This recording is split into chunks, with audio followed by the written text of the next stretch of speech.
చలో ఇవన్నీ చెప్పారు బాగుంది. అన్నీ పాటిస్తారు మన వాళ్ళు అనుకుందాం. అయితే పరిహారాలు హ్మ్. ఇవన్నీ ఉంటాయి గదా! హ్మ్. చేసుకోవాలి. హ్మ్. మళ్ళీ సంతాన లక్ష్మిని ప్రార్థించాలి. గణేషుడిని ప్రార్థించాలి. సుబ్రహ్మణ్య షష్ఠి చేయాలి. అట్లా ఇవన్నీ సరే అన్నీ చేస్తారు. రకరకాల గ్రహస్థితులు ఉన్న వాళ్ళకి రకరకాల దేవుళ్ళు ఇట్లా సంతానాన్ని అనుగ్రహిస్తూ ఉంటారు. ఈ పూజలు చేయడానికి చాలామంది గురువులు ఏం చేస్తారంటే, ఎక్కడెక్కడో పక్క రాష్ట్రంలో ఉన్న దేవుళ్ళ దగ్గరికెళ్ళండి. పక్క దేశంలో ఉన్న దేవుళ్ళు నేను చూశాను ఒకసారి నేపాల్‌కెళ్ళినప్పుడు మన భారతీయులు ఒక 2 ప్రత్యేక విమానాల్లో వచ్చారు ఆ ఆలయాన్ని దర్శించడానికి. హ్మ్. ఇట్లా రకరకాల దేవుళ్ళని వాళ్ళని చూపిస్తుంటారు ఆలయాల్ని అక్కడ పూజలు చేసుకోండి అని. మన తెలుగు రాష్ట్రాల్లో అట్లాంటి ప్రత్యేకమైన గుళ్ళేం లేవా? అంటే అందరికీ సరిపడా ఎవ్వరైనా సరే ఎళ్లి చేసుకోదగ్గ గుళ్ళు ఆలయం. ఉన్నాయి. అసలు దీనికెప్పుడో శంకరాచార్యుడే ముందే జెప్పాడు. దేహే జ దే దేహే దేవాలయ ప్రోక్తో దేవో జీవో సనాతనః. ఆ! దేహే దేవాలయ ప్రోక్తం. మన దేహమే ఒక దేవాలయం. అవును. దేవో జీవో సనాతనః. ఈ శరీరంలో ఉండే దేవుడు, జీవుడు సనాతనుడు. మనలో ఉన్న ప్రాణమే దేవుడు. హ్మ్. జీవుడు. ఓకే. ఈ దేవుడు, జీవుడిని నెగ్లెక్ట్ చేసి దేవుడెక్కడో పలానా చోటున్నాడు, అక్కడున్నాడు, ఇక్కడున్నాడు అని ఎతుక్కుంటూ ఎళ్తున్నారు. హ్మ్. ఆ కాన్సెప్టే తప్పు. నీలోనే దేవుడున్నాడు. నీ సర్వవ్యాపి భగవంతుడు. హ్మ్. సర్వవ్యాపి నారాయణుడు.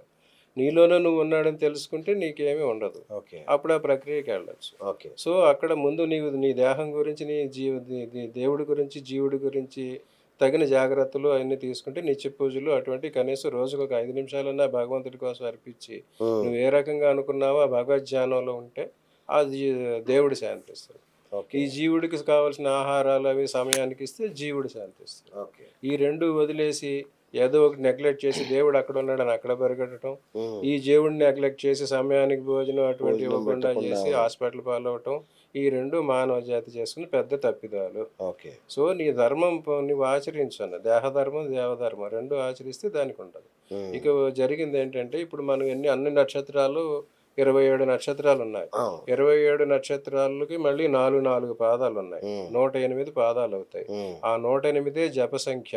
ఆ అవును. 108 జపమాల. అవును. 108 ఇప్పుడు అంబులెన్స్‌లకి 108 పెడతారు. ఓహ్! అందుకేనా? అంతకన్నా అందరికన్నా తెలియని ఇంకొక రహస్యం ఉంది. కెమిస్ట్రీ చదివినోళ్ళకి తెలుస్తది. మూలకాలని ఉంటాయి. పీరియాడిక్ టేబుల్ ఎలిమెంట్స్ ఆఫ్ అవును. కెమిస్ట్రీ. అవును. అవి 108 ఆ!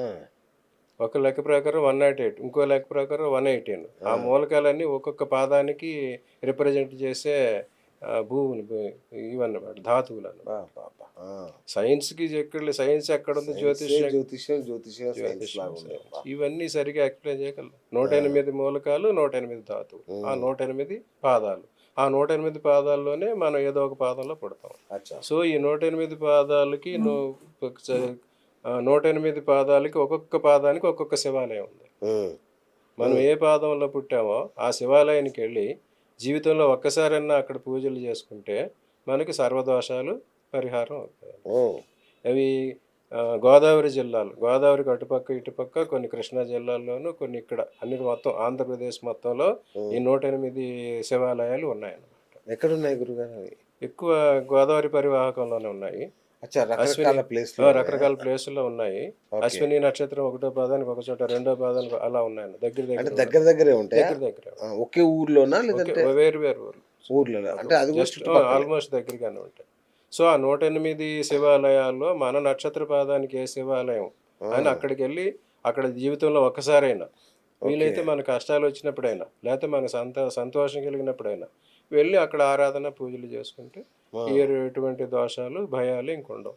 ఓకే. ఇప్పుడు చెప్పాంగా preventive maintenance and break down maintenance 2 ఉంటాయి. హ్మ్. బండి మన కారు రోజు మంత్లీ దానికి పంపించటం, సర్వీస్ చేయించుకురావటం అది అవును. Preventive maintenance. అవును.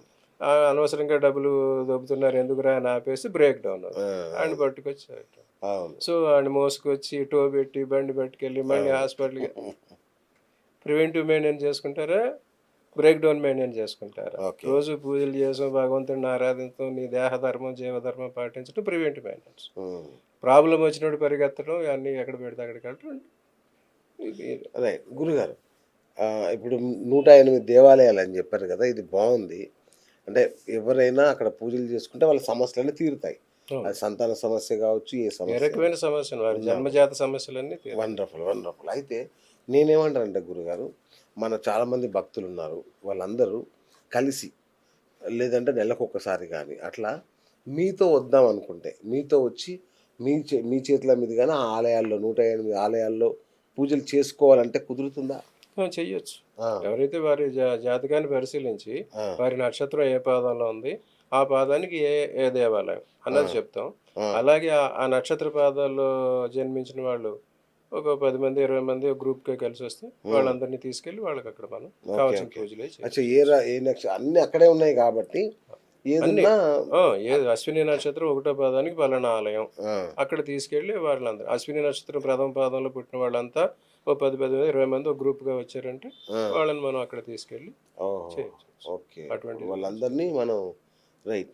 చూడండి ఫ్రెండ్స్, మీకు ఈ నంబర్ కనిపిస్తుంది గదా! ఈ నంబర్‌కి మీరు గనుక ఫోను జేసి, గురువుగారితో ఈ ఉభయ గోదావరి జిల్లాలో ఉన్న శివాలయాల్లో 108 శివాలయాల్లో పూజ గనుక చేయించుకోవాలనుకుంటే, మీరు రిజిస్టర్ చేయించుకోండి.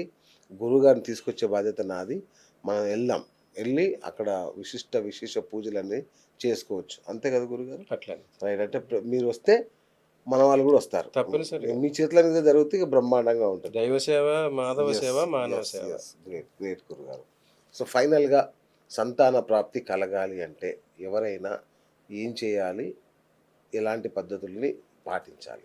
ఇప్పటికైనా వివాహం దగ్గర నుంచి సంతాన ప్రక్రియ కొరకైనా ధర్మాలు పాటించండి. హ్మ్. మీ దేహ ధర్మాలు, వంశ ధర్మాలు, దైవ ధర్మాలు పాటించి హ్మ్. మ్యారేజ్ అయిన దగ్గర నుంచి ఒక 7 ఇయర్స్ అన్నా వీళ్ళు ఇదే ప్రక్రియలో ఉండాలన్నమాట. అచ్చచ్చా! ఆ ఓకే. 7 ఇయర్స్ ఇయన్నీ ఇద్దరు భార్యాభర్తలిద్దరూ కూడా ఈ ధర్మాలు పాటిస్తే హ్మ్. సత్సంతానం, సద్గతులు ఓకే. 2 వస్తాయి. హ్మ్. లేదంటే ఇట్లనే ఉంటుంది. ఓకే. So, okay. ఇప్పటికే ధార్మికత వైపు ప్రజలకు వస్తున్నారు. హ్మ్. ఇంకొంచెం పెరిగితే అవును. అందరికీ మంచిది. ఆ! అక్కడ తీసుకెళ్ళి వాళ్ళందరూ అశ్విని నక్షత్రం ప్రథమ పాదంలో పుట్టిన వాళ్ళంతా ఓ 10, 10 మంది, 20 మంది ఒక గ్రూప్‌గా వచ్చారంటే ఆ! వాళ్ళని మనం అక్కడ తీసుకెళ్ళి ఓహో! చేయించొచ్చు. ఓకే. అటువంటిది కూడా వాళ్ళందరినీ మనం రైట్.